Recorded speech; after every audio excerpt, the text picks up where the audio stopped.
we already suffer from fake news. We already suffer from incomplete news. We already suffer from cover-up. And no journalist is going to publish a classified document in the future, even if it's highly relevant, if he knows that he's going to go to jail for it. So we're actually going back, we're retrograding in human rights. This is, as I say, for all of journalism, very dangerous. And I hope that there will be solidarity in the journalistic community and in the non-governmental community. For 7 years I was president of the PEN International Centre Suisse Roman, the PEN Club of the French-Swiss cantons. And I've alerted, of course, my PEN Club and London headquarters to act on Assange. I've alerted another NGO called Article 19 to act on Assange. And I've said, look, already my colleagues, Calamard and David Kay and Atan Catanacci and Niels Meltzer are on record defending the human rights of Assange. Now, it's important that you use these press releases of Meltzer and of Calamard, and that you demand of the United Kingdom that it finally implement the ruling of the Working Group on Arbitrary Detention of 2016 and finally release Assange, and obviously not subject him to extradition to the United States. That makes me think also of other aspects of the case. I don't know whether you remember the name Guillaume Long. Guillaume Long was the foreign minister of Ecuador, and he resigned in protest against the policies of Lenín Moreno when Lenín Moreno did a turnabout and betrayed what was called the Revolución Ciudadana in Ecuador, which was intended, like the Revolución Bolivariana in Venezuela, was intended to be socially progressive, to ensure that the national wealth was distributed more fairly and equitably, etc. So Lenín Moreno has been conducting a really right-wing, it's kind of like a right-wing coup. You get elected on a left-wing platform and then you flip-flop and you turn into a right-wing dictator. Well, that's what has happened, and that has been condemned by the former president, Rafael Correa, and by his foreign minister,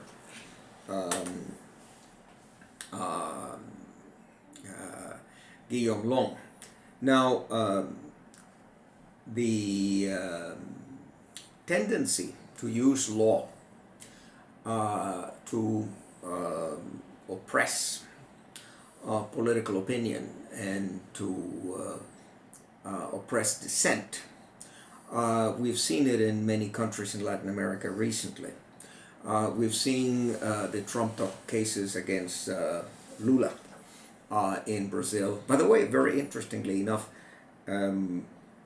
the presidential candidate in the United States, Bernie Sanders, just called on Brazil to release immediately Lula because obviously the case against Lula was trumped up. And now we just found out, again through leaks, the collusion between the judges and the prosecution. Brazil, how about Ecuador?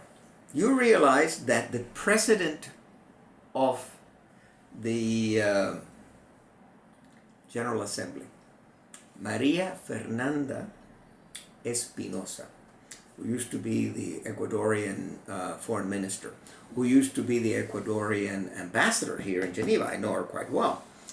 She represented Ecuador for many years during the Correa administration. Well, Lenín Moreno, because she doesn't follow the orders of Lenín Moreno, has started a criminal investigation against Maria Francesca. Absolutely incredible, because if anybody is clean, Maria Fernanda Espinosa is clean. But again, this is just using the machinery of law, or rather misusing it, abusing the machinery of law to destroy your political rivals. Absolutely amazing. This is what the French say, a dégringolade in the belief and practice of the rule of law. You find the rule of law being corrupted, and you find the rule of law being really hijacked for injustice. You're gonna use the law to cement injustice. So these are things that come to my mind when I think of what has happened to Julian Assange, and people tend to forget that Edward Snowden, who divulged the massive violations of the United States Constitution by the National Security Agency. This violates several articles of the US Constitution, and he probably would have been killed if he had not had political asylum in Russia. And there he is in Russia, thank God, with his girlfriend, and at least he's leading a normal life. But again, he's an exile. So we're back to the years when people were exiled. Makes me think of Ovidius, who was banned by Rome to the Pontos. And it makes me think of so many great authors who were constantly exiled. Jean-Jacques Rousseau had to be exiled again and again. So here you have whom I would like to call a hero of our time, Edward Snowden, separated from his country, separated from his family, having to live in exile in Moscow because of the illegality of government after government in the United States. And we're not talking about just the illegalities of George Walker Bush, but also the illegalities of Barack Obama, and of course the free-for-all that we are watching with Donald Trump. But again, an appeal to anyone who is listening to this interview, for heaven's sake, write to your congressman, write to your senator, write to your parliamentarian, write to the press, and demand that the United Kingdom implement the ruling of the Working Group on Arbitrary Detention, and demand that this man, Julian Assange, be treated humanely, that this man not only be released, but be given reparation for the suffering he has endured. People tend to forget. Because of a trumped-up case in Sweden, this man has spent years of his life basically in jail. To be cooked up at the Ecuadorian embassy in London is no pleasure. I myself visited Assange in the embassy in London. For 3 hours I interviewed him. And I must say I have enormous respect for the man as someone who is highly intelligent, but also highly ethical.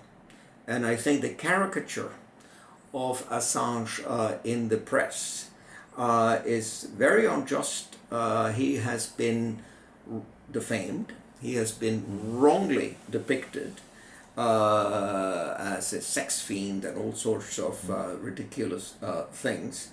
And that is something that engages state responsibility. And to that extent, there is an obligation on the part of Ecuador to pay him compensation. There's an obligation on the part of the United Kingdom and Sweden to pay him compensation. But again, we know the term realpolitik. And notwithstanding all the lip service that politicians give to human rights, politicians are there for power. And as Lord Acton used to say, power corrupts and absolute power corrupts absolutely. And that is what we're witnessing in the person of Donald Trump and his three advisors, this unholy trio of Abraham, Bolton, and Pompeo, whom, if I was going to give good advice to Trump, I would say fire the three. I mean, they are giving you wrong advice on almost everything.